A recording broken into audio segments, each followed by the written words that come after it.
28ാം പാലയൂർ മഹാതീർത്ഥാടനത്തോടനുബന്ധിച്ച് 5 ദിവസങ്ങളിലായി നടന്നുവന്നിരുന്ന 26ാമത് Bible convention സമാപിച്ചു. ജപമാലയോടുകൂടി ആരംഭിച്ച വിശുദ്ധ കുർബാനയ്ക്ക് ശേഷം തൃശൂർ അതിരൂപത അധ്യക്ഷൻ മാർ ആൻഡ്രൂസ് താഴത്ത് സമാപന സന്ദേശം നൽകി.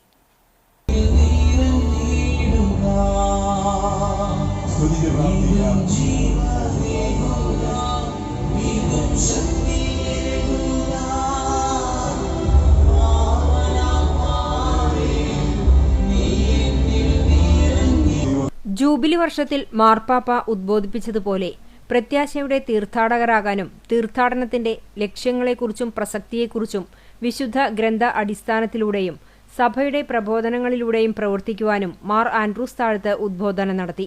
ഗാഗുൽത്ത ധ്യാന കേന്ദ്രം ഡയറക്ടർ ഫാദർ ബെന്നി പീറ്റർ വെട്ടിക്കാനക്കുടിയുടെയും സംഘത്തിന്റെയും നേതൃത്വത്തിലാണ് ബൈബിൾ കൺവെൻഷൻ നടന്നത്. Saint Thomas major archiepiscopal തീർത്ഥകേന്ദ്രം arch priest doctor Davis Kannampuzha, assistant വികാരി ഫാദർ ക്ലിന്റ് പാണേങ്ങാടൻ എന്നിവർ സംസാരിച്ചു. ബൈബിൾ കൺവെൻഷൻ ഫൊറോന in charge father Livin Choondal, bible convention convener Joy Chiramal, തീർത്ഥകേന്ദ്രം secretary Biju Muttath, PRO Jefin Johny, media wing Palayoor, മഹാസ്ലീഹ അംഗങ്ങൾ എന്നിവർ നേതൃത്വം നൽകി. ഏപ്രിൽ 6 ഞായറാഴ്ച രാവിലെ തൃശൂർ ലൂർദ് കത്തീഡ്രൽ പള്ളിയിൽ നിന്നും പുലർച്ചെ 5 മണിക്ക് പാലയൂരിലേക്ക് പുറപ്പെടും. ഈശോയുടെ ആശീർവാദം ഞങ്ങൾക്ക് നൽകേണ്ടേ. നമുക്ക് അവിടുത്തെ അപേക്ഷിച്ച് പ്രാർത്ഥിക്കാം, ആശീർവാദം സ്വീകരിക്കാം.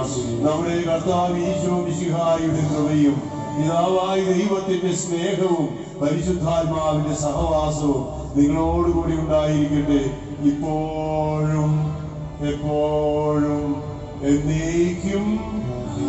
ഈശോ മിശിഹായിക്ക്